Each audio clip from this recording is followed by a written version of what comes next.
Hoje nós estamos então para encerrar o nosso período aí, 21 dias, contemplando a Cristo. E hoje nós vamos ministrar o último capítulo do seu livro e o tema é Prosperando em Tempos de Crise. Nós podemos falar também prosperando em tempos de pandemia, prosperando em tempos de fome, prosperando em tempos de escassez, prosperando em tempos de dificuldades financeiras. Presta atenção no que eu vou te dizer. Nesse tempo, Deus vai te surpreender.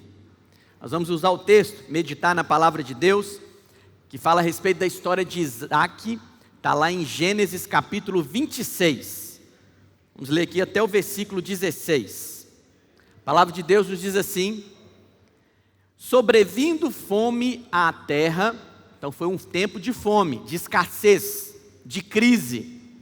Além da primeira vida nos dias de Abraão, foi Isaac a Gerar, avistar-se com Abimeleque, rei dos filisteus. Apareceu-lhe o Senhor e disse: não desças ao Egito, fica na terra que eu te disser, habita nela, e serei contigo e te abençoarei. Porque a ti e à tua descendência darei todas essas terras, e confirmarei o juramento que fiz a Abraão, teu pai.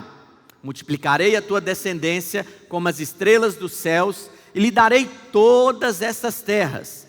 Na tua descendência serão abençoadas todas as nações da terra, porque Abraão obedeceu a minha palavra e guardou os meus mandamentos, os meus preceitos, os meus estatutos e as minhas leis. Isaac, pois, ficou em Gerar, obedeceu. Perguntando-lhe os homens daquele lugar a respeito de sua mulher, disse: é minha irmã, pois temia dizer: é minha mulher, para que, dizia ele consigo, os homens do lugar não me matem por amor de Rebeca, porque era formosa de aparência. Ora, tendo Isaac permanecido ali por muito tempo, Abimeleque, rei dos filisteus, olhando da janela, viu que Isaac acariciava a Rebeca, sua mulher. Eu posso imaginar o que Abimeleque avistou da janela. Então Abimeleque chamou a Isaac e lhe disse: é evidente que ela é tua esposa. Como, pois, disseste: é minha irmã? Respondeu-lhe Isaac: porque eu dizia, para que eu não morra por causa dela. Disse Abimeleque: que é isso que nos fizeste? Facilmente algum do povo teria abusado de tua mulher, e tu atraído sobre nós grave delito. E deu esta ordem a todo o povo: qualquer que tocar a este homem ou a sua mulher, certamente morrerá. Semeou Isaac naquela terra, e no mesmo ano, nem é no ano seguinte, é no mesmo ano, recolheu 100 vezes mais, 100 por 1, porque o Senhor o abençoava. Eu louvo a Deus porque nós já somos abençoados com toda a sorte de bênçãos nas regiões celestes em Cristo Jesus. Você crê que você é abençoado?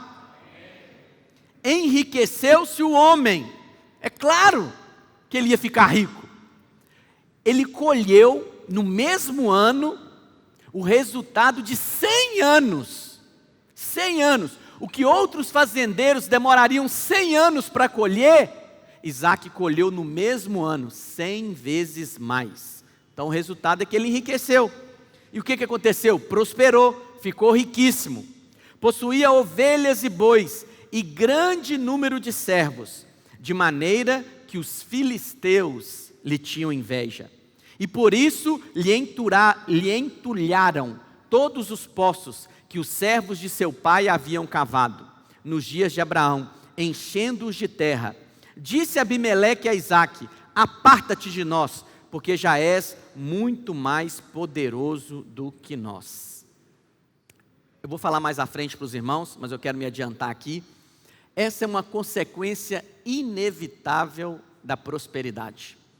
Quando a prosperidade vem, e ela vem sobre os filhos de Deus, O resultado é que as pessoas ficam com inveja. Mas eu prefiro ser o abençoado do que o invejoso.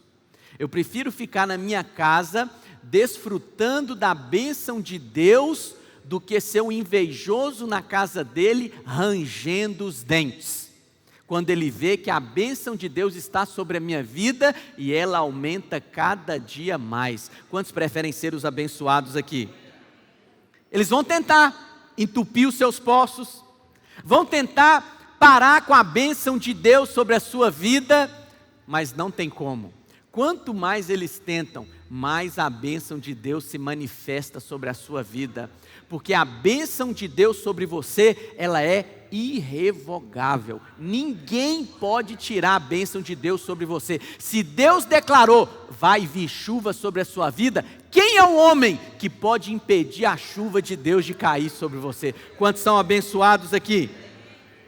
Então, houve um tempo de fome. Tempo de fome, nós podemos falar também que é um tempo de escassez, um tempo de crise. E nós estamos vivendo, na humanidade, um tempo de crise. Só que a fome vem, mas presta atenção, não é Deus que manda fome.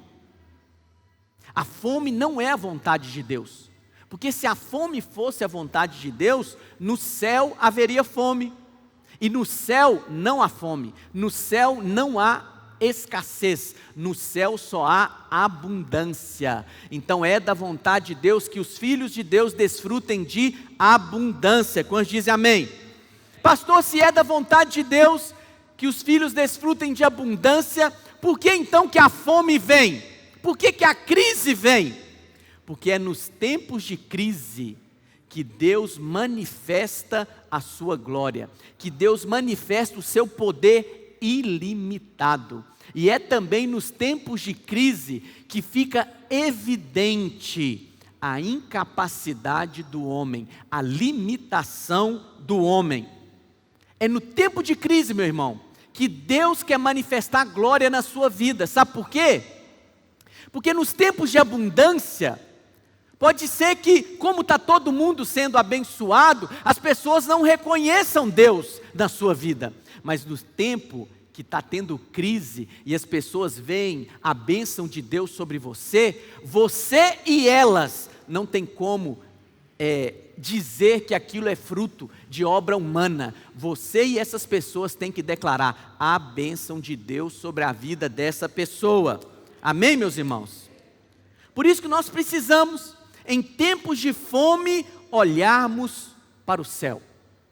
Em tempos de crise, a minha exortação para você nessa manhã é: olha para o céu. Olha para o céu. A Bíblia fala então que Isaac prosperou. Quem é Isaac? Essa é uma pergunta interessante e válida para você. Quem é Isaac? Isaac é filho de Abraão. Isaac aponta para você. Você deve se lembrar, Paulo disse que, lá em Gálatas 3:29, que todos aqueles que estão em Cristo, quantos estão em Cristo aqui? Se tornaram também filhos de Abraão. E se sois de Cristo, sois também herdeiros, descendentes de Abraão e herdeiros segundo a promessa. Então, você é o Isaac da nova aliança. E se você é o Isaac da nova aliança, porque você está em Cristo, você também é filho de Abraão, todas essas bênçãos que nós vimos aqui são para a sua vida também. Você também vai prosperar em tempos de crise. Você também é filho de Abraão. Mas você pode dizer: pastor, mas Abraão teve também outro filho. Sim, teve outro filho, chamado de Ismael. Só que Ismael era filho de Agar. Ismael é filho da carne. Ismael é filho daquilo que o homem pode fazer. Mas você não. Você é filho da promessa. Você não se tornou filho de Deus porque você se esforçou para ser. Não, não, não. Você se tornou filho de Deus por causa da graça de Deus. O que a palavra de Deus vai dizer? Quão grande amor tem Deus para conosco, por nos ter feito filhos de Deus. Fala assim comigo: Deus me fez filho dele. Essa é a graça de Deus. Você não merecia, você não tinha capacidade alguma de se gerar filho de Deus, mas Deus, movido pelo seu amor incondicional, incompreensível, mente humana não consegue compreender o que é o amor de Deus. Deus, movido pelo seu amor, manifestou graça, fazendo de você filho dele.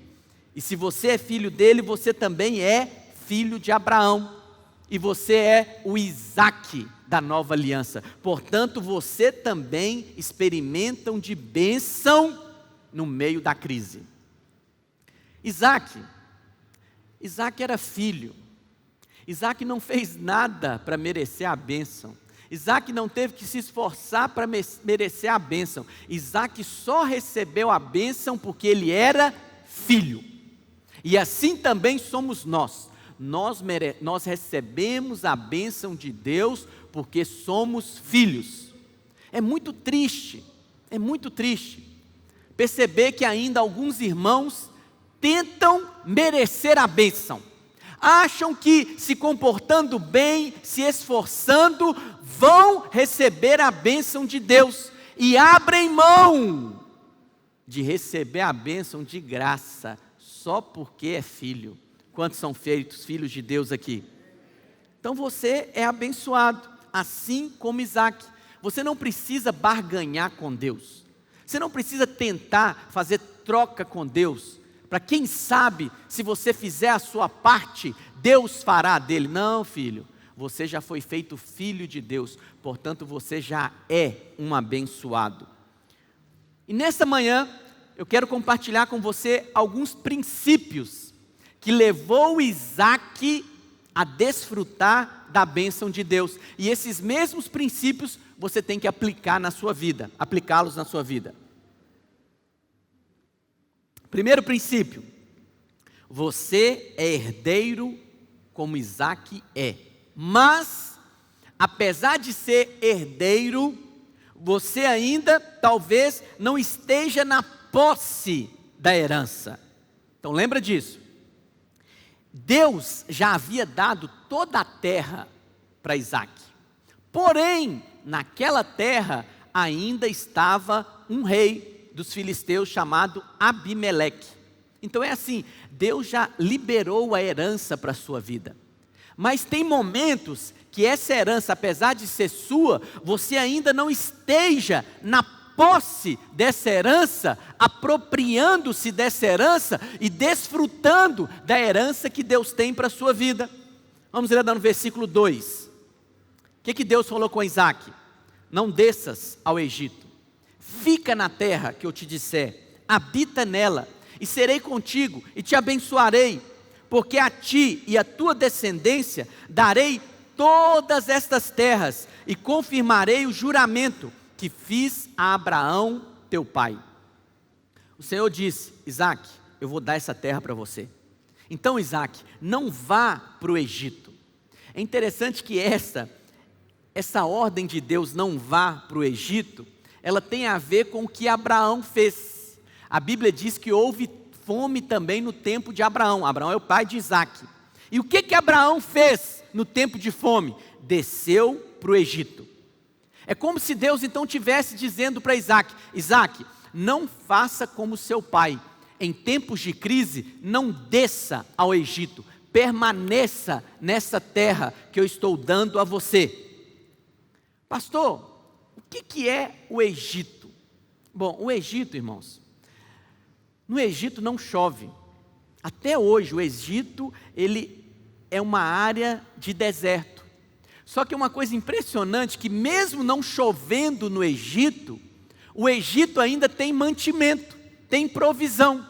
Por quê? Lá no Egito, você tem o rio Nilo. O rio Nilo. E o rio Nilo é que provê todo o sustento para o Egito. Então lá no Egito, hoje tem aproximadamente 100 milhões de habitantes, toda a vida do Egito é em torno do rio Nilo. Toda a vida do Egito é em torno do rio Nilo. Hoje tem uma hidrelétrica lá, né, modernizou, de maneira que essa hidrelétrica pega a água do rio e faz aí um sistema de irrigação, né, informatizado, vamos dizer assim. Mas toda a vida do Egito é em volta desse rio. Só que como o Egito não chove, como é que a água chega lá? Esse rio, a nascente dele é lá no meio do continente africano, né? No centro da África, do Lago Vitória.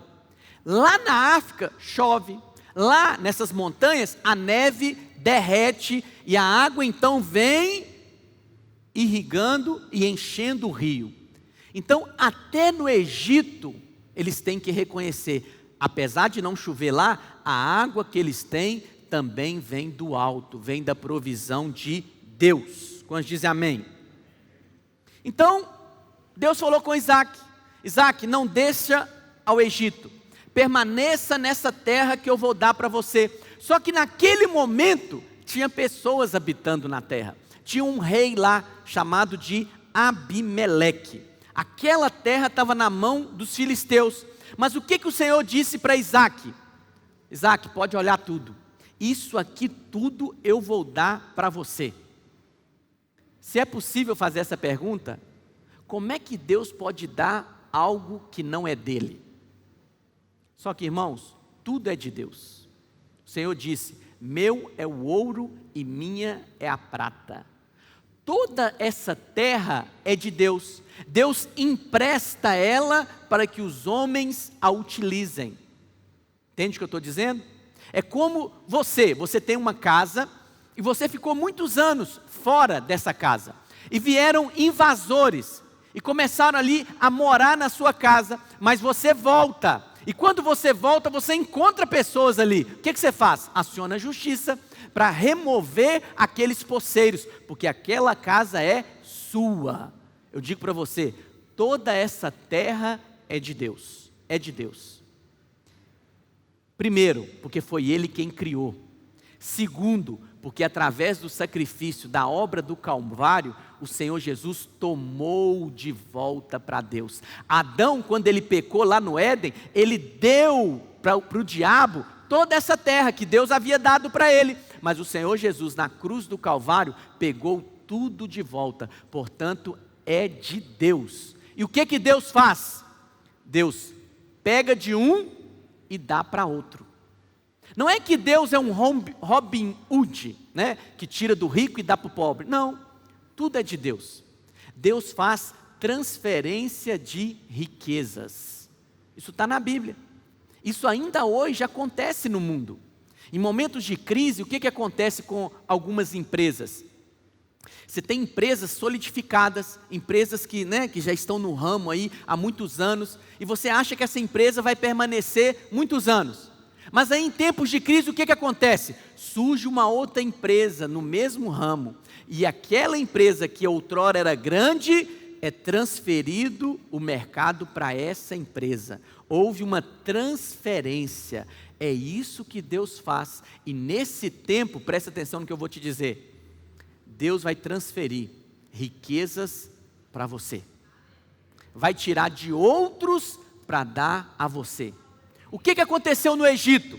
Quando o povo, Moisés estava ali para tirar o povo do Egito. Deus deu uma ordem para Moisés. Moisés, fala para o povo, para cada povo, cada homem e mulher hebreu, ir até a casa dos egípcios e pedir ouro, prata. E o que aconteceu? Os egípcios deram as suas riquezas para o povo de Deus, para o povo de Israel, de maneira que aquele povo que vivia ali era um povo escravo. Escravos não têm nada, nada. Mas quando eles saíram dali, eles saíram com grandes riquezas, era despojo. Aquele povo que saiu do Egito era um povo que era escravo, mas em um único dia saiu de lá um povo enriquecido. O que Deus fez? Transferência de riqueza. E é assim que Deus vai fazer. Quando dizem amém? As pessoas vão olhar para você e falar: como assim? Você só vai ter que declarar: é de Deus e Deus me deu. Deus tomou e deu para mim. tudo é dele, e ele agora me abençoou com aquilo que é dele. Quando dizem amém? Mas não é só isso que aconteceu com o povo de Israel, não. Eles saíram de lá, eram escravos, pobres, e saíram de lá ricos. Mas a Bíblia diz também que eles saíram de lá, não havia um doente entre eles. Eram aproximadamente 3 milhões de pessoas. Muitas pessoas. Escravo, você sabe que escravo é doente por natureza. Escravo trabalha muito, né? Não tem como, é serviço forçado, serviço pesado. Mas a Bíblia diz que no meio deles não havia nenhum doente. Portanto, você não deve orar pensando que talvez não seja a vontade de Deus te curar. É da vontade de Deus te curar. Da mesma maneira que é da vontade de Deus te curar, é da vontade de Deus te prosperar. Quando eu digo prosperar, eu não digo apenas a questão de dinheiro. É óbvio que envolve dinheiro também. Mas a prosperidade de Deus, ela é a prosperidade em todas as áreas da sua vida. Às vezes você vai em lugares, né, onde moram pessoas ricas, e você vê aquelas casas, né, maravilhosas, e você pensa, nossa, como essa pessoa é próspera. E você não sabe que lá dentro daquela casa enorme, grandiosa, num closet escuro, pequeno, tem uma mulher chorando, pensando em suicídio. Prosperidade de Deus, meus irmãos, é em todas as áreas da sua vida. É prosperidade financeira, é prosperidade na sua saúde física, é prosperidade nas suas emoções, na sua alma, no seu intelecto, no seu trabalho, no seu ministério. A prosperidade de Deus toca cada área da sua vida. É assim que Deus faz. Esse povo de Israel que saiu do Egito, escravo, eles entraram em Canaã ricos, porque eles haviam recebido um despojo da parte de Deus. O Senhor Jesus está voltando. Quantos creem que Ele está voltando? E eu creio que Ele está voltando na nossa geração. E nós vamos entrar na posse da nossa herança, mas nós vamos entrar enriquecidos também. Você tem que estar atento aos sinais dos tempos. O Senhor Jesus disse que como você é capaz de perceber olhando para o céu, se vai chover, se não vai chover, se vai fazer calor, se vai fazer frio, e você não é capaz de perceber os sinais dos tempos. Eu quero ser aquele que olha para o céu e percebe os sinais do tempo, porque está claro, está evidente, o Senhor Jesus está voltando. Essa semana passada saiu na capa de uma revista famosa e internacional chamada Time. E qual que era a capa da revista? O grande reset. O que é reset? É começar de novo. Qual que é a intenção antes obscura, secreta, que estão tramando para a civilização? Começar novamente a civilização, diferente de tudo aquilo que nós temos vivido agora.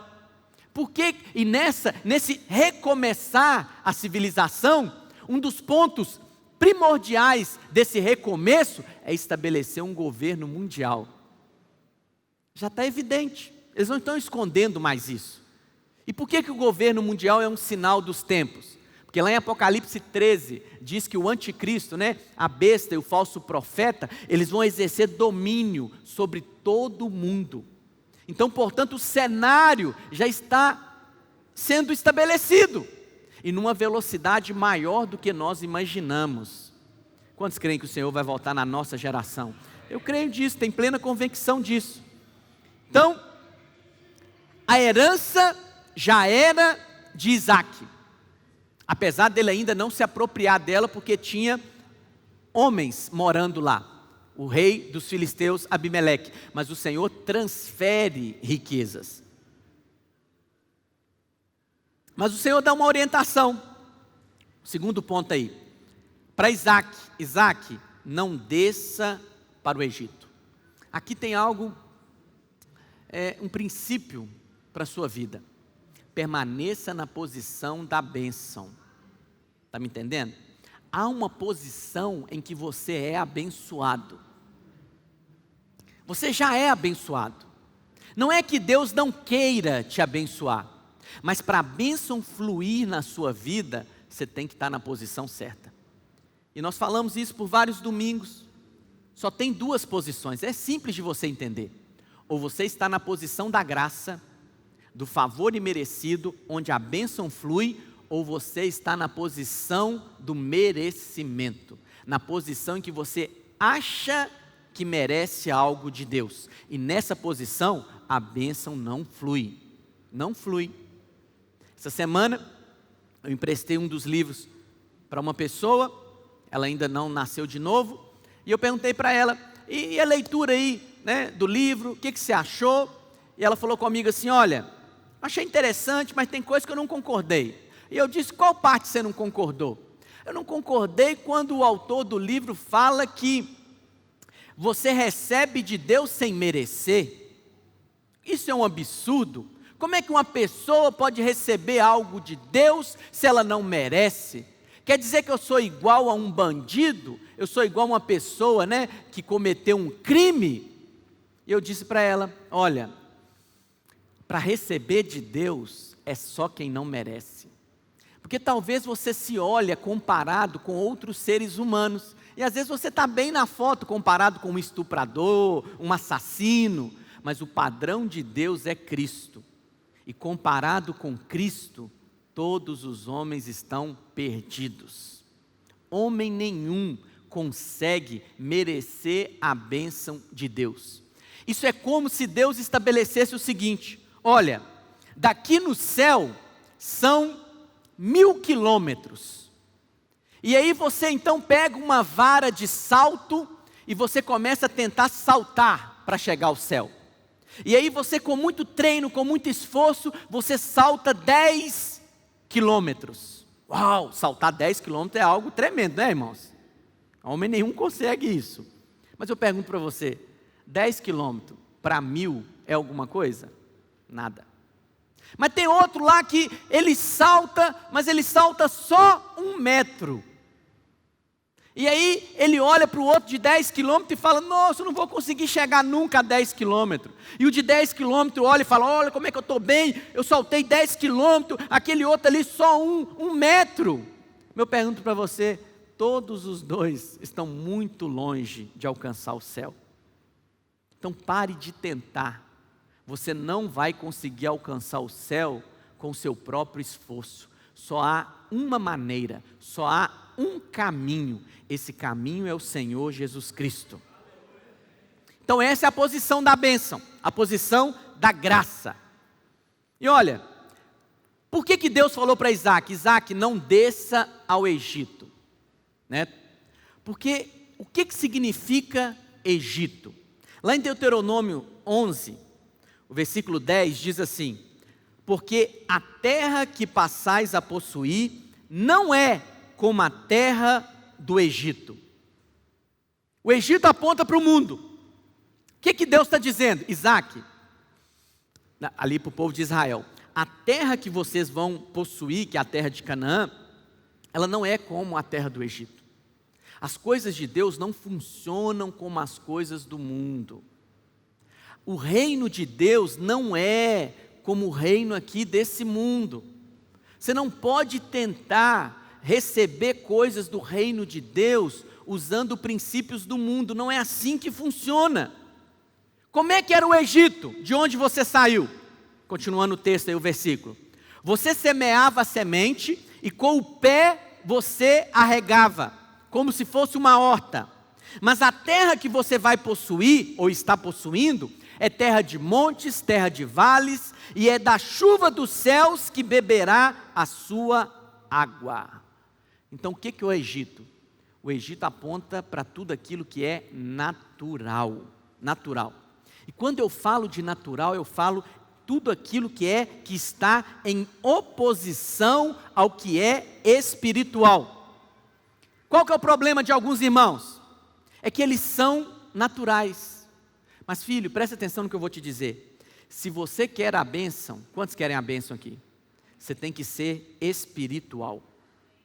São dois princípios de vida: o princípio de vida natural e o princípio de vida espiritual. O que significa ser natural? O texto está dizendo, olha, Deus está falando com o povo, a terra que você vai entrar não é uma terra como o Egito, porque no Egito não chove. Eu disse para os irmãos, o Egito você só tem aquele rio. A vida do povo, esses 100 milhões de habitantes no Egito, hoje, só vive em torno do rio, porque não tem chuva. E como é que funciona lá? Quando vem a enchente no rio Nilo, a água extravasa, 5 a 10 quilômetros para uma margem, 5 a 10 quilômetros para outra margem. E essa água que extravasa, ela torna aquela terra, naquele período, uma terra fértil. Então como é que o egípcio faz para semear? Ele passa o pé na terra, forma um rego e ele joga a semente. É uma horta mesmo, como se fosse uma horta. Então como é que ele planta? Olhando para o chão. Como é que ele vive? Olhando para o chão, olhando para as coisas desse mundo. Isso é ser natural. Quando você é alguém que só percebe as coisas desse mundo, você está sendo natural. O que é ser natural? É o meu chefe que me persegue, é o meu colega de trabalho que está me resistindo. Isso é ser natural, isso é ser natural. Quem é espiritual, ele vive com os olhos olhando para cima, porque é dos céus que a chuva virá. Quem é espiritual, ele olha para o céu e fala, se Deus decretou a bênção na minha vida, qual é o homem que vai poder resisti-la? Se é aquele que tem a chave de Davi em suas mãos, se ele abriu a porta e ninguém fecha, quem é o homem que vai fechar essa porta? Não há homem nenhum que possa resistir à bênção sobre a sua vida. Esse é o homem espiritual. No casamento, eu seria mais santo se o meu marido não fosse assim. Eu seria, melhor se eu não tivesse casado com essa mulher. Olha só o natural. Eu vou te contar um segredo aqui. O segredo do contentamento. Todo homem e toda mulher, para ele ser contente em todas as coisas, ele tem que manter os olhos no céu. Ele tem que ter um olhar espiritual. Todo aquele que tem um olhar natural, que o que ele consegue ver é só homem, é só o meu cônjuge, é o meu patrão, é o meu colega de trabalho, é o meu pastor, todo aquele que só consegue ver o natural, ele não consegue se contentar com coisa alguma. Sabe por quê? Porque ele só vê o homem diante dele, e ele não consegue se satisfazer com aquilo que o homem pode dar para ele. Qual que é o segredo do contentamento? Mantenha os seus olhos no céu. Você olha para o seu cônjuge, mas você olha ele com um olhar espiritual. Essa mulher foi Deus quem me deu, e Deus só me dá coisas boas. Essa mulher é canal de Deus na minha vida, então eu vou desfrutar daquilo que Deus quer fazer para mim através da vida dela. Esse é o abençoado, esse é aquele que é contente em todas as coisas. Mas se você só consegue ver o natural, até o contentamento na igreja, se você só consegue ver o natural, esse pastor fala demais, esse pastor fala de menos, não tem igreja que te satisfaça, não tem pastor que possa te satisfazer. Mas se você é alguém que olha para o céu, você não está interessado se é o pastor, se é a voz do pastor fulano ou beltrano. Na realidade, o microfone pode ser natural, a voz pode ser a voz de um homem, mas o que entra no seu coração é a voz de Deus. Quando você senta para ouvir uma palavra, você não senta para ouvir essa palavra do pastor fulano ou beltrano, você senta para ouvir de Deus. Quantos entendem o que eu estou dizendo? Portanto, seja espiritual. A minha empresa não prospera porque eu estou num lugar ruim. A minha empresa não prospera porque está tendo muito problema ao derredor, as pessoas não estão querendo gastar dinheiro com o meu produto. Isso é ser natural. O que é espiritual, ele olha para o céu e diz, A bênção de Deus está sobre a minha vida. E aonde muitos não estão vendendo, eu vou prosperar. Porque Deus vai colocar no coração de pessoas favor quando olharem para mim. E elas vão querer adquirir o meu produto. Não porque elas vão ver no meu produto melhor ou mais barato, mas porque a graça de Deus vai estar sobre a minha vida. E elas vão querer comprar daquilo que eu vendo. E esse é o espiritual. Esse experimenta de favor, experimenta de bênção. Então, meu irmão, abra mão do natural, abra mão de ser mundano, porque tem gente que acha que ser mundano, né, tem a ver com pecado, né? Então quando ele vê um crente pecando, ele fala, não, esse crente aí é mundano, esse crente aí, ele nem nasceu de novo, ele está lá no Egito ainda. Não, para Deus, para a palavra de Deus, ser mundano é ser natural. Ser mundano é ter um olhar para as coisas do mundo. Só atenta para aquilo que está diante dos olhos dele. Só consegue perceber usando os sentidos físicos do seu corpo humano. Mas a vontade de Deus é que você seja alguém espiritual. Porque Paulo vai dizer, nós não somos aqueles que andamos por vistas. Porque as coisas que são visíveis, elas são temporais, passam. Mas nós atentamos para as coisas que são invisíveis. E as coisas invisíveis são as coisas celestiais. E as coisas celestiais são eternas. Então, ande por fé. Fala com o irmão que está do seu lado, ande por fé. Quem anda por fé, ele olha para o céu e vê uma pequena nuvem, do tamanho da palma de um homem. Mas ele declara, a chuva de Deus virá sobre a minha vida. Quem anda por fé, está contente em todas as coisas. Em todas as coisas, em todas as áreas dele, ele desfruta de contentamento. Contentamento.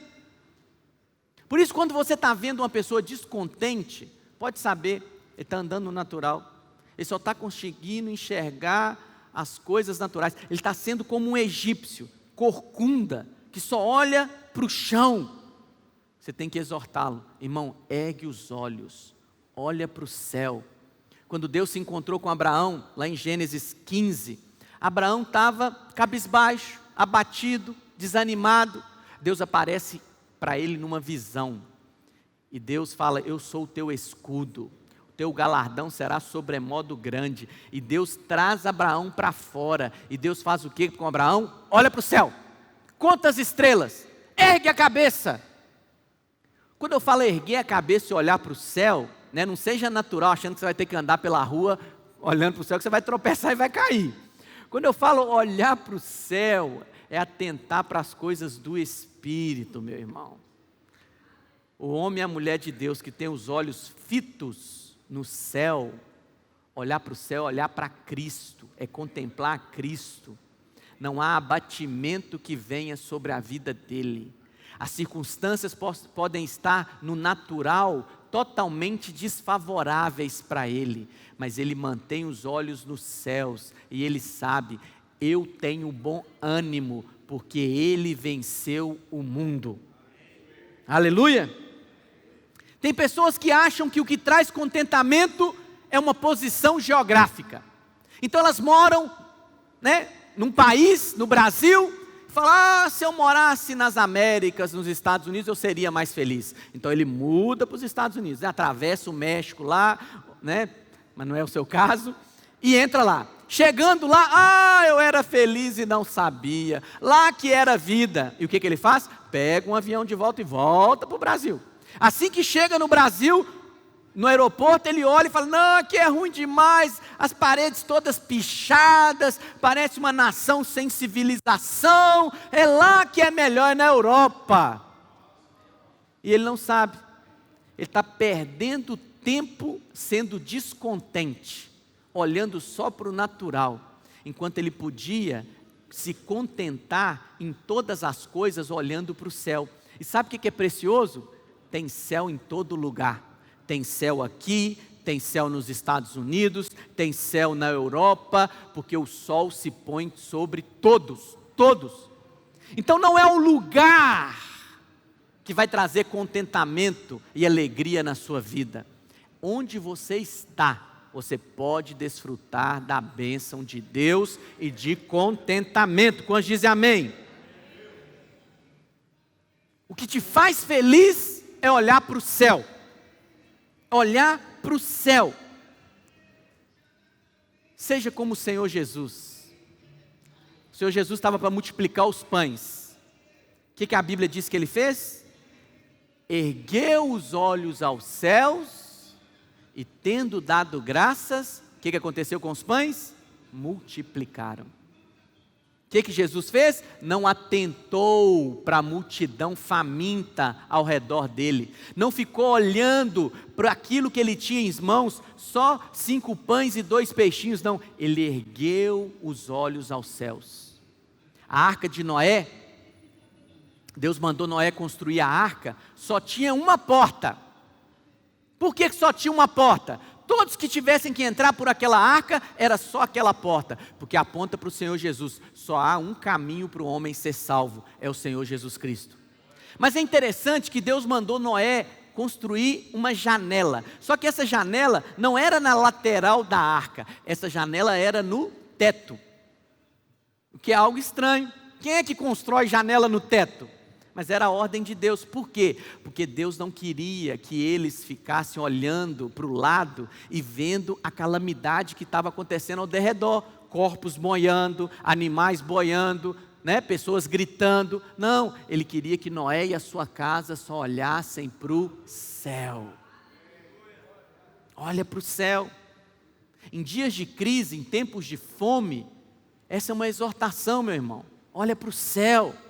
Não atente para o natural, não fixe os seus olhos na calamidade que a sua empresa, o seu local de trabalho, até mesmo os seus parentes, os seus vizinhos estão passando. Olha para o céu, que é de lá que vem o seu socorro. Aleluia! E olhar para o céu é olhar para Cristo, olhar para Cristo. Terceiro ponto. Então o primeiro foi, a herança já é sua, mesmo que você ainda não entrou na posse dela. Deus vai transferir riquezas. Segundo ponto, não desças ao Egito, não seja natural, ergue os olhos, olha para o céu. Terceiro ponto, nós somos abençoados apesar das nossas falhas. Uau, isso aqui é para trazer conforto ao seu coração, porque nós temos falhas. Mas a bênção de Deus permanece sobre a sua vida, mesmo com as suas falhas. Qual que é o conflito das pessoas? Como é que Deus vai me abençoar? Eu falhei. Ou quando você faz alguma coisa, eu não fiz o suficiente. E o diabo vem te acusando e condenando. Você acha que você vai receber de Deus? Olha aí o que você fez. Você acha que você vai receber de Deus? Você não está fazendo o suficiente. Então você tem que rejeitar essa acusação e condenação do diabo. Nesse momento quando você falha, e você vai falhar, nesse momento que você mais tem que se lembrar o que é a graça de Deus. O que é a graça, irmãos? É favor para quem não merece. É favor para quem não merece. Se você se julga merecedor, você não precisa da graça. Mas quantos precisam da graça de Deus aqui? Isaac precisava. O que Isaac fez quando ele chegou lá na terra dos filisteus? Ele virou para a esposa dele e falou: Rebeca, fala que você é minha irmã. Fala que você é minha irmã. Eu pergunto para os irmãos: mentira é pecado, irmãos? Sim, mentira é pecado. Isaac errou? Sim, Isaac errou. E aí você pode pensar, como é possível Deus abençoar Isaac, sendo que Isaac acabou de mentir? Isso é muito embaraçoso, constrangedor. Mas eu pergunto, você vê Deus abandonando Isaac? Não, Deus não abandonou Isaac. A Bíblia fala que Isaac falou para Rebeca: olha, você é minha irmã, né? Ficou ali despistando. Ô maninha, querida irmã, ficou despistando. Mas aí chegou um momento, o tempo passou, que o rei Abimeleque, ele olhou e ele viu pela janela Isaac e Rebeca estava no quarto, Abimeleque viu pela janela e viu Isaac tocando Rebeca. Eu consigo imaginar o que Isaac estava fazendo com a Rebeca. E Abimeleque olhou e falou: não, o que é isso? Irmão não faz isso com a irmã. Então o que ele concluiu? Não é irmã dele, não pode ser irmã. Como é que o irmão vai tocar uma irmã desse jeito? E aí ele chegou para Isaac e falou: Isaac, o que é isso que você fez, Isaac? Mentiu. Poderia ser que alguns de nós pudesse pegar a sua esposa, né, e casar com ela, e traríamos, olha, que consequência, que tragédia nós traríamos para o nosso povo. Isaac falou o quê? Eu fiquei com medo, porque Rebeca é muito bonita. Irmãos, todas as vezes que a Bíblia fala a respeito de mulheres dos homens de Deus, Deus fala que elas eram formosas. Então se a sua esposa está do seu lado, fala assim: você é minha formosa. E aí ele falou com Rebeca, não, ele falou com o rei Abimeleque, perdão: fiquei com medo, vocês são um povo bárbaro, pensei que vocês pudessem me matar para ficar com ela. E o que Abimeleque fez? Abimeleque fez com Isaac o que Isaac temia? Não. Abimeleque falou para Isaac: Isaac, é o seguinte, vou colocar um decreto, ninguém toca nesse homem, nessa mulher, porque quem tocar neles vai morrer. Eles agora são intocáveis. Uau!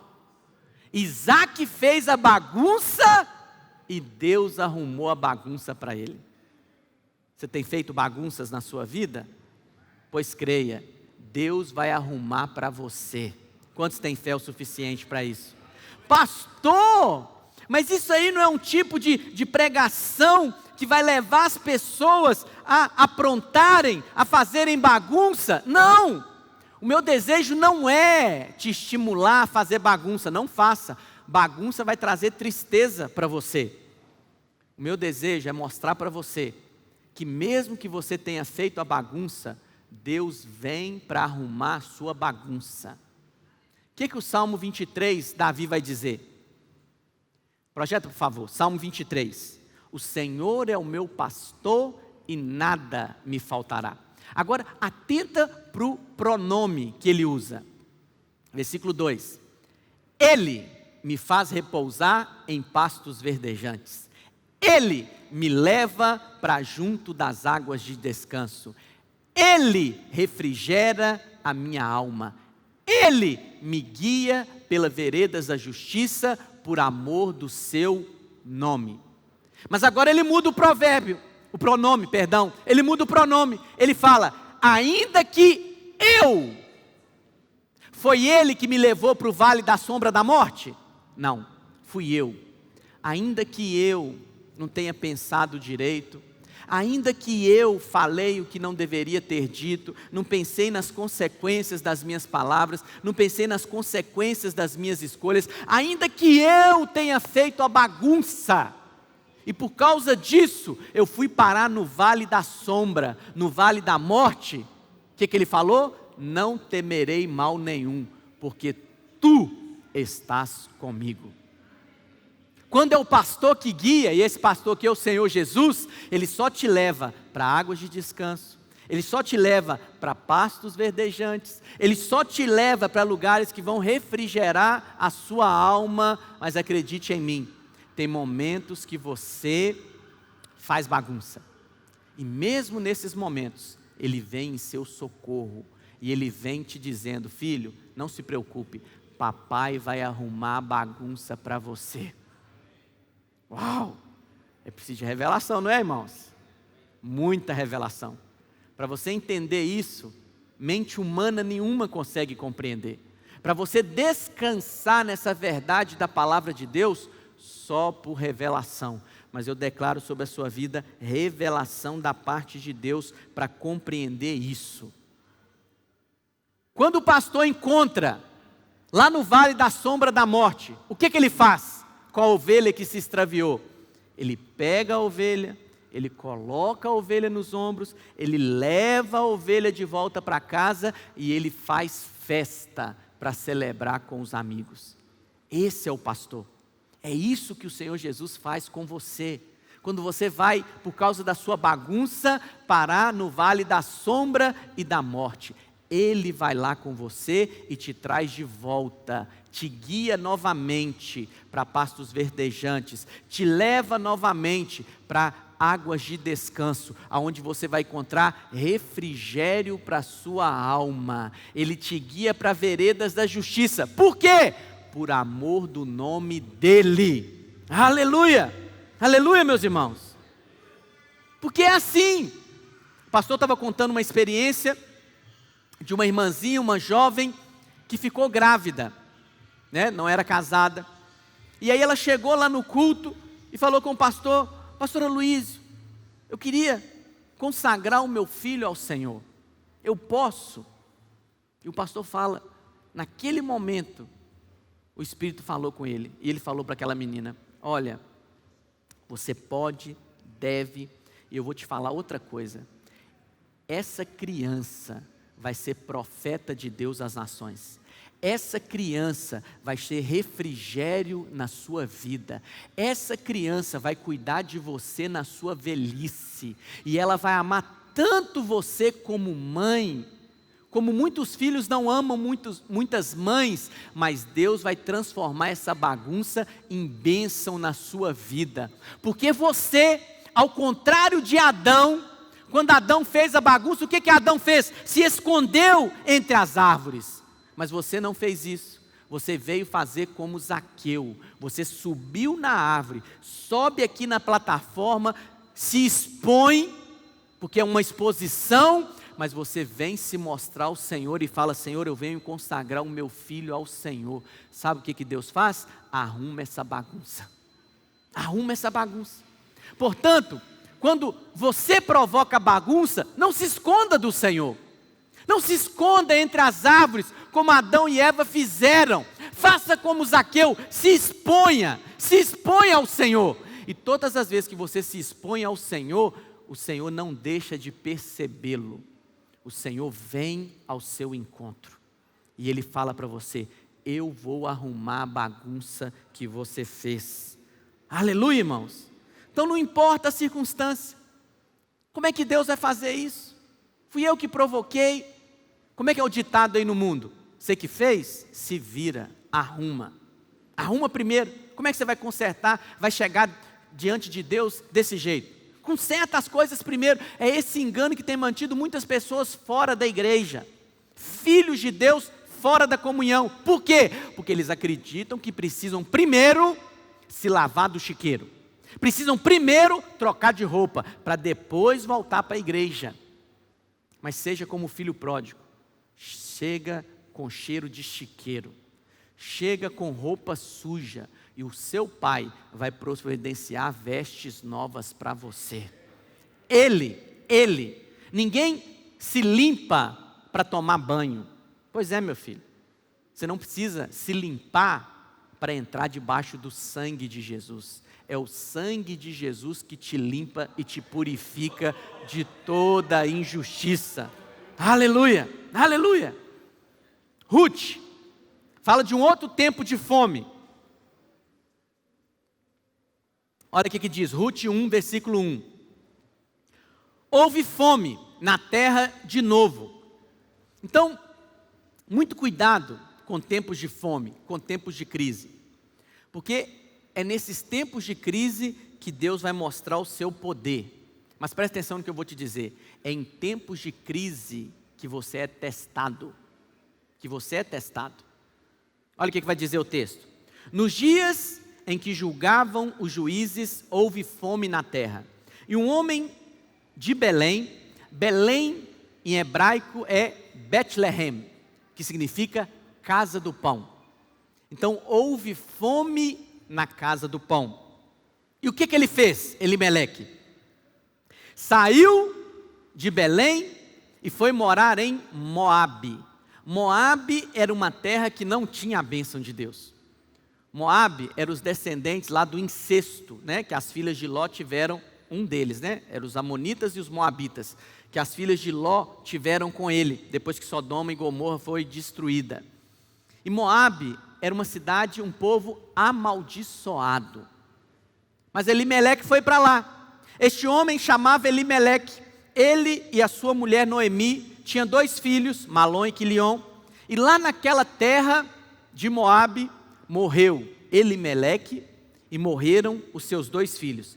E a mulher ficou sozinha, Noemi com as suas 2 noras. Vou repetir para os irmãos, porque existe o lugar da bênção. O lugar da bênção é na casa do pão. E onde que é a casa do pão? É a casa de Deus, é a igreja. Quando eu falo igreja, eu não estou falando desse prédio, tá? Mas é aqui que o pão é servido para você toda semana. É aqui que você se alimenta com o pão vivo que desce do céu. E eu louvo a Deus, porque no nosso ministério, irmãos, tem abundância de pão, é verdade ou não é? Só que você come, não é migalha não. O que é servido para você semanalmente é pão dos filhos. É pão dos filhos. Há abundância de pão. Há abundância de pão. E todo domingo, se você é alguém que olha para o céu, tem uma visão espiritual, você sabe. Você sai da reunião, hoje eu comi maná do céu. Eu fui saciado pelo manjar celestial. Todos os domingos é assim. E nesses 21 dias foi pão, pão, pão. Mas quem pode dizer que ficou empaturrado de pão, irmãos? Eu não, eu quero mais pão. Porque a comida do céu é assim, quanto você mais come, mais você quer comer. Nós não somos como o povo de Israel no Egito. Maná, maná, esse pão fastio. Não, nós comemos a comida do céu e ficamos...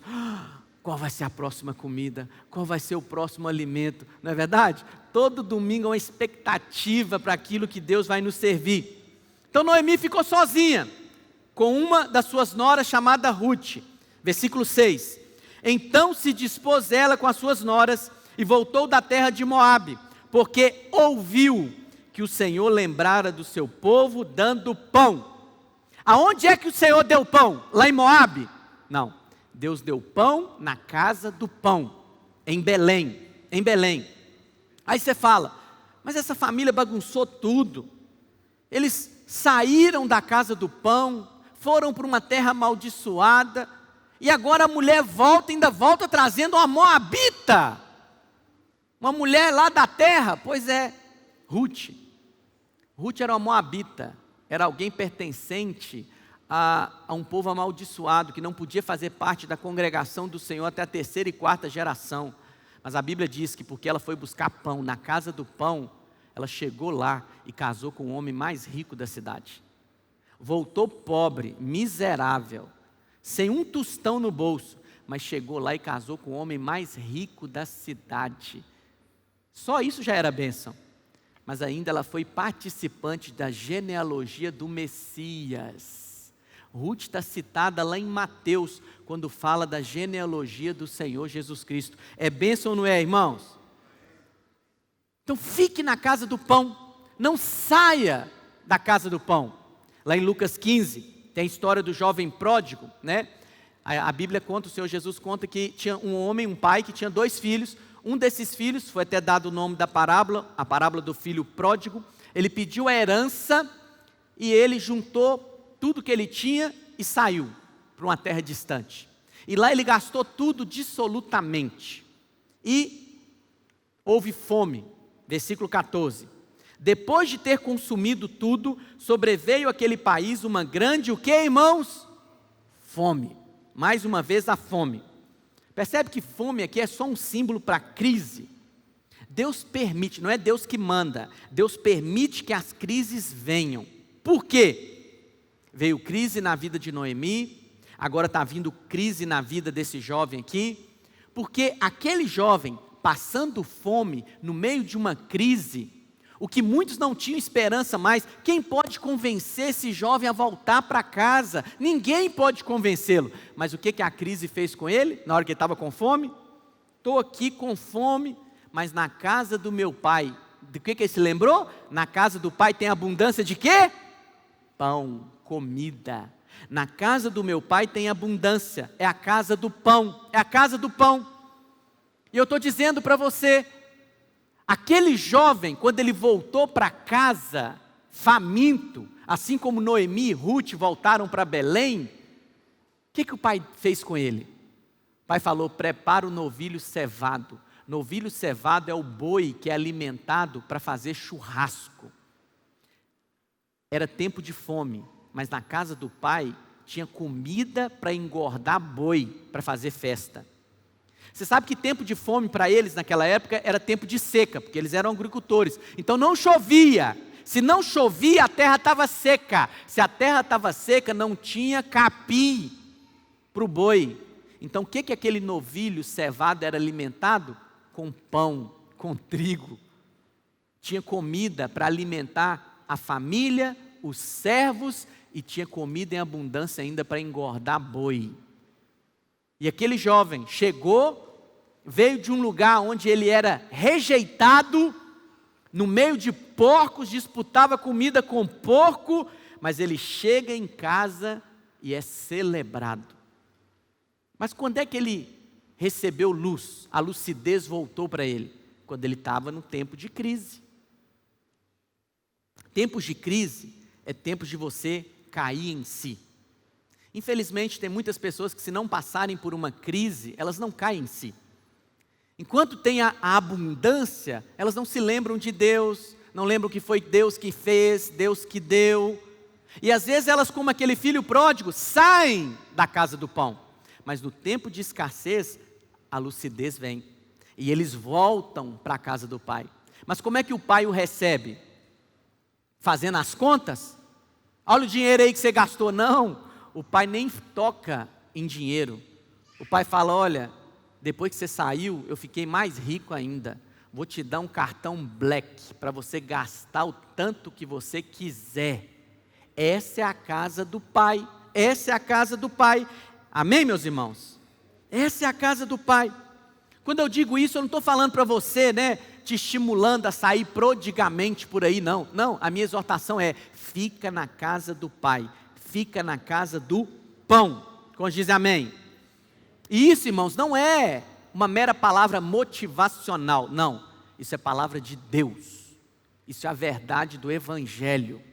Quarto princípio: nós somos abençoados apesar das circunstâncias. Eu quero falar aqui de duas circunstâncias, A primeira delas eu vou deduzir com vocês. Quando Isaac falou para Rebeca: Rebeca, fala que você é minha irmã, Você é muito bonita, eu estou com medo deles me matarem por amor a você. Como é que as irmãs acham, ou os irmãos também, que Rebeca se sentiu? Eu posso supor como é que você se sentiu. Porque desde Eva, as filhas de Eva, elas têm o mesmo sentimento. Será que Rebeca falou assim: que bom, tudo bem? Ou Rebeca pensou: onde é que eu fui amarrar meu jumento? O homem não tem capacidade nem de me proteger. Isaac estava imitando o pai dele, porque Abraão fez isso com Rebeca também. Com Sara, perdão. Apesar de que Sara era meia-irmã, Era irmã de Abraão por parte de pai, mas era uma mentira. Mentira também. Mas, presta atenção no que eu vou te dizer. Aonde que a bênção veio? A Bíblia diz que Abimeleque, o rei dos filisteus, viu o quê? Isaac acariciando Rebeca. Se Rebeca tivesse ficado contrariada, se eles não tivessem resolvido as questões do casamento, eu pergunto para os irmãos: Abimeleque teria visto? Não. Pastor, qual que é o princípio aqui? O seu casamento influencia a bênção de Deus sobre a sua vida. Ok? Pastor, então quer dizer que eu vou ser só abençoado se for com a minha esposa? Isso é um princípio da palavra de Deus. Jesus fala lá em Mateus 18: se dois dentre vós concordarem a respeito de qualquer coisa que porventura pedirem, o que vai acontecer? Será concedido. Muito bem, esses dois é você e a sua mulher. Se você e a sua mulher concordarem, a bênção de Deus vem. Mas é concordar em quê, pastor?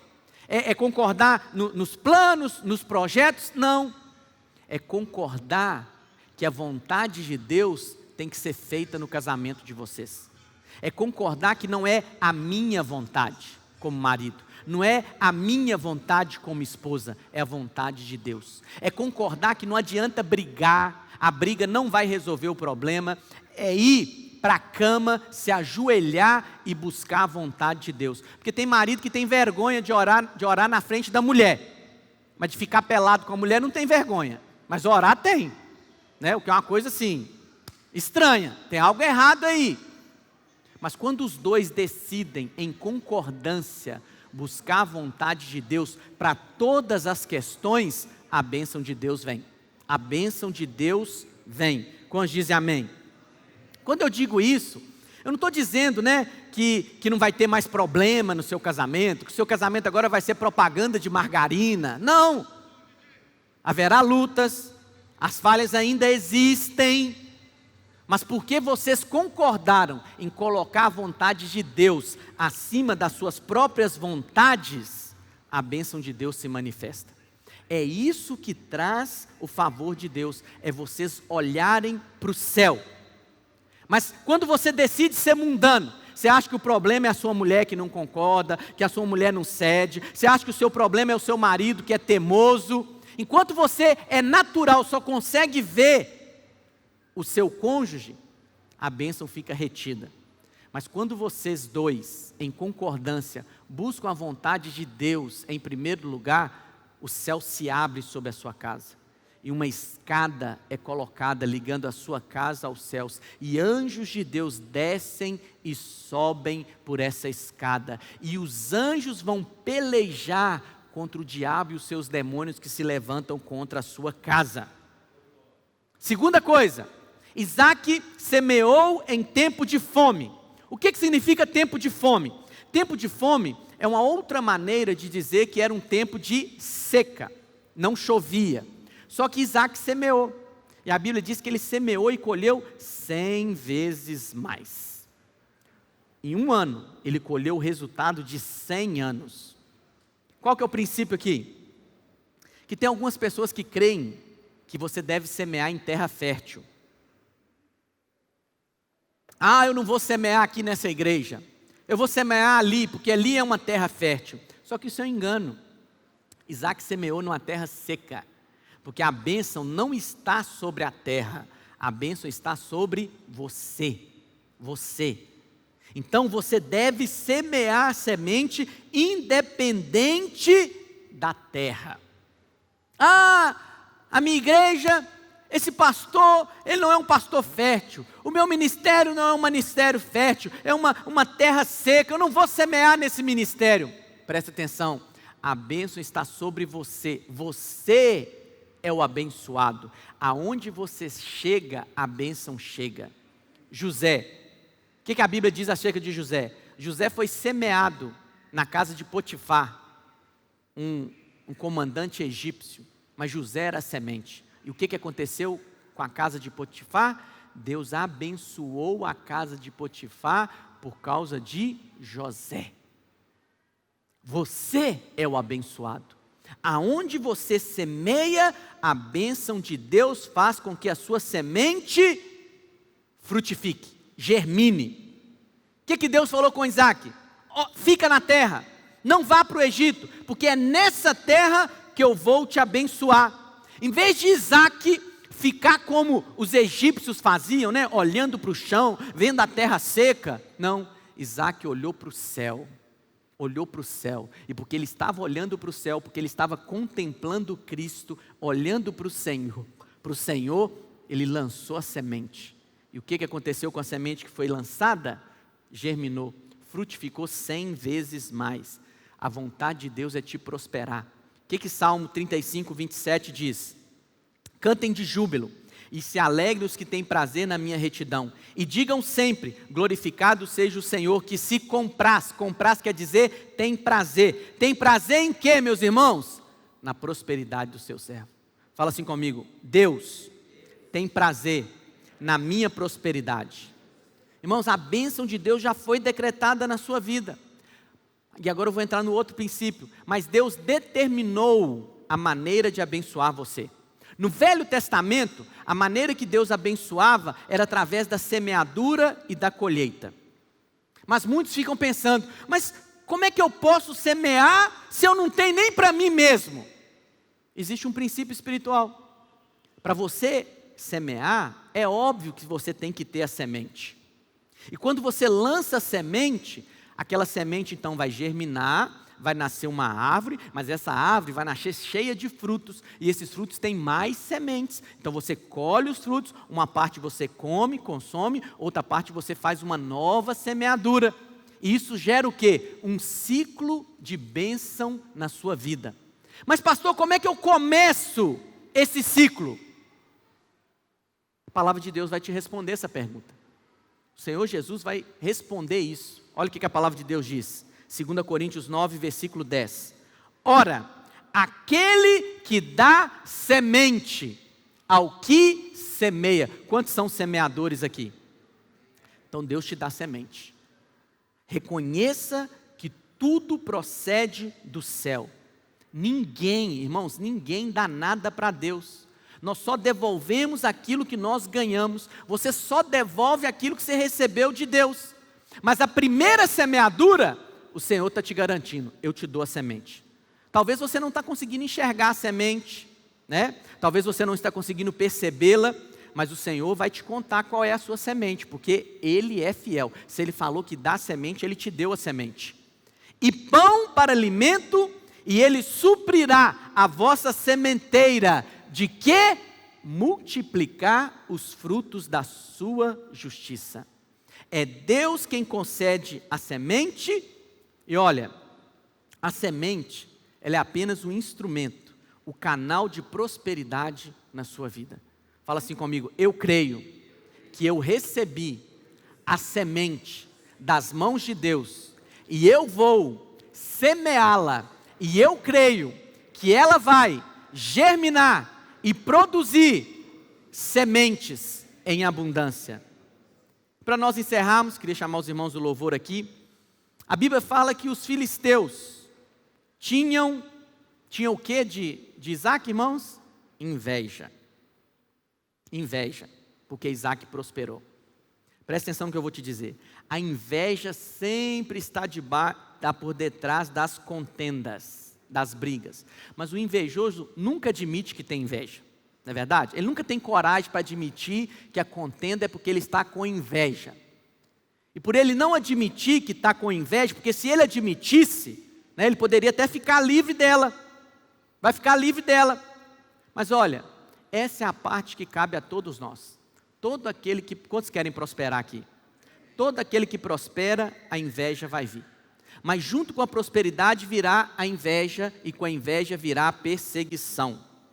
Aqueles que não desfrutam da mesma bênção que você, eles vão te perseguir por causa da inveja. Às vezes é um concorrente seu, às vezes é até um colega de trabalho, né? Vai falar, você é bajulador do chefe, né? Você, né, fica aí bajulando chefia. Ou vão falar mal dos seus produtos. Não, o produto dele é ruim, é de péssima qualidade. Isso tudo é o quê? Inveja. Estão te perseguindo por quê? Porque estão vendo a bênção de Deus sobre a sua vida e a prosperidade sobre a sua vida. Mas quanto mais eles te perseguem, mais abençoado você fica. Porque você é como a luz da aurora, vai brilhando mais, e só vai ficando cada vez melhor. Pastor, mas essa promessa é do Velho Testamento. Olha, então vou encerrar isso lendo com você, Marcos 10, 29. Olha só, nós vemos Isaac prosperando 100 vezes mais. Mas olha o que Jesus diz no Novo Testamento. Tornou Jesus, em verdade vos digo que ninguém que tenha deixado casa, ou irmãos, ou irmãs, ou mãe, ou pai, ou filhos, ou campos, por amor de mim e por amor do Evangelho. Presta atenção. Aqui tem uma condição, você tem que deixar, mas é movido não por barganha, é movido por amor a Cristo e amor ao Evangelho. Pastor, que horas que eu deixo a minha casa? Tem horas que pessoas ofertam, Que hora que eu deixo pai, mãe, irmão, irmã? É quando você decide servir a Deus, mesmo contrariando irmão, mãe, pai, filho. Quantas vezes eu abri mão de eventos familiares por causa do Evangelho? Que tem que ser prioridade na sua vida, irmãos. A mensagem, você tem que se apaixonar e amar por essa mensagem, de maneira que ninguém é colocado como prioridade na sua vida, a não ser o Evangelho, a não ser o Senhor. E qual que é a promessa? Versículo 30, ele vai receber no presente, não é nem lá na glória no céu, não, é no presente. Quantas vezes mais, irmãos? 100, igual Isaac, 100, cêntuplo de casas, irmãos, irmãs, mães e filhos. Mas essa prosperidade vai vir com o quê? Com perseguição, com perseguição. Esse é o custo da prosperidade, esse é o custo.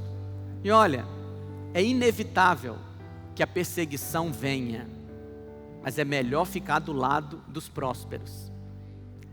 O casamento abençoado é um casamento perseguido.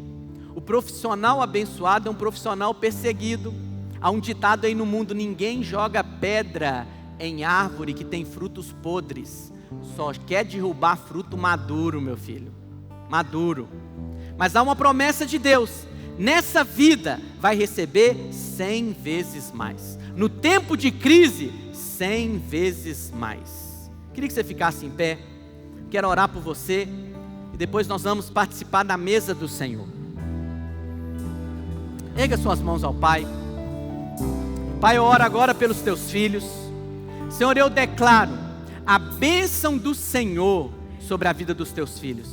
Pai, abra os olhos dos teus filhos nesta manhã, que eles possam contemplar o Senhor, que eles possam manter os seus olhos nos céus, na provisão que vem dos céus. Pai, eu declaro que os seus filhos, ó Deus, são os Isaques desta geração, porque eles estão em Cristo. Eles foram também, ó Deus, herdeiros segundo a promessa dada a Abraão. E assim como Isaque prosperou em tempos de crise, os teus filhos também vão prosperar nesses dias, vão receber 100 vezes mais, 100 vezes mais. Esta é a promessa de Deus para as nossas vidas. Amém? Ministra ao Senhor, os servos vão distribuir os elementos da ceia. E tu és bom, bom, tu és bom, bom, tu és bom, bom, tu és bom, bom, Rei do meu coração, seja minha fortaleza, minha fonte eterna és, oh, minha canção. Rei do meu coração, seja o meu esconderijo, razão do meu viver, oh, minha canção.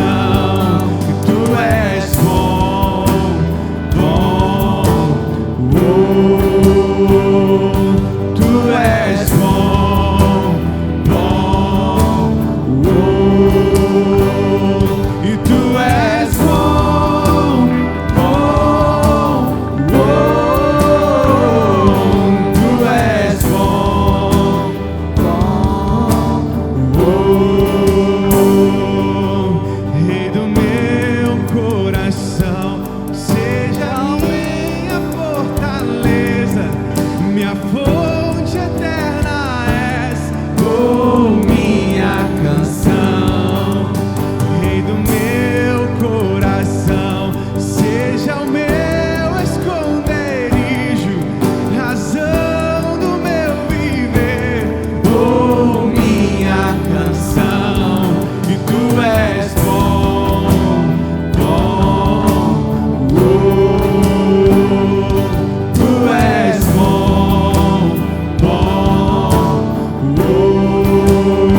Tu não me deixarás jamais.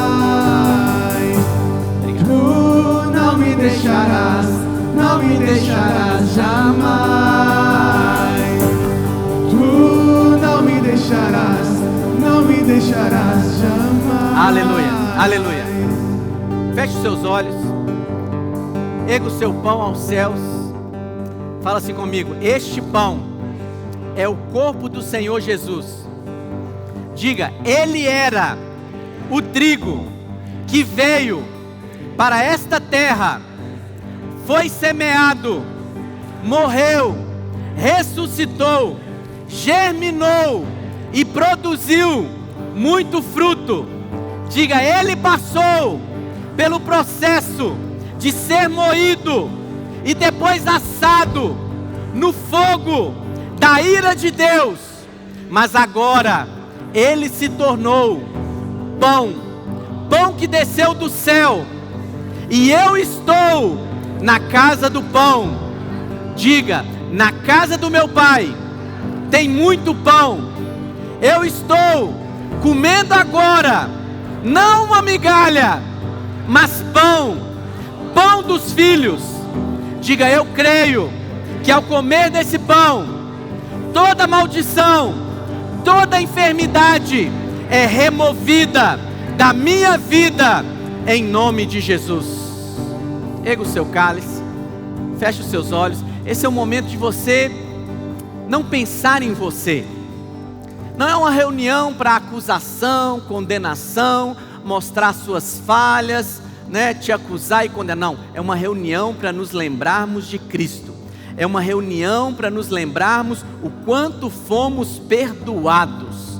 É para lembrar, e é pela fé, que o sangue já foi derramado, o seu pecado já foi cancelado, a bênção, portanto, está decretada sobre você, e ela é irrevogável.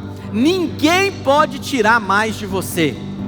Diga assim: este cálice é o sangue do Senhor Jesus, e por este sangue eu fui lavado, purificado, santificado, perdoado, justificado. Diga: este sangue é a vida de Deus, e ao beber eu estou me enchendo da bênção do céu, do poder do Espírito, da vida do Cristo ressurreto. Diga: este sangue é o preço que foi pago por mim.